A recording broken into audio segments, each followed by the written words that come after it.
In my last video, we talked about injuries very briefly, and I said I'll make a little follow-up video on them, and this is it. So when we talk about injuries, we're talking about it from a mind-body perspective. We're not talking about a kind of a clear break, because if you broke your arm, for example, you need to be getting to A&E, obviously. But if you got an injury, which is kind of, you don't really know what's going on, it comes and it goes, you have your good days, you have your bad days, there's a little bit of a niggle, some things help, some things don't, but you never really get to that root cause. It's then when you need to start thinking, okay, your body is it is holistic, it is mind-body, you can't do something with the mind and not affect the body and vice versa.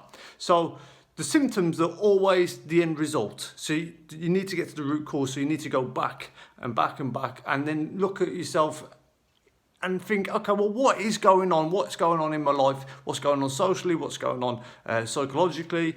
A good example is athletes who are about to compete.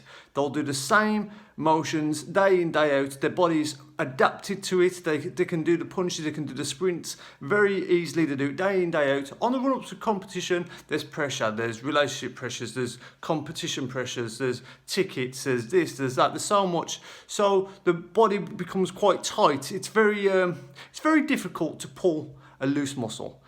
It's easy to pull a tight muscle. So really we're talking about tension. So it's worth having a look, what's creating the tension, then go back from there and think, okay, how can I release this tension? How can I discharge this energy which is kind of stored up in the body? In fact, there's books and databases out there which can even hone into whatever the injury is. Say, for example, it's the shoulder, it'll tell you kind of the emotional connection to the shoulder. So it could be left shoulder, right shoulder, whatever.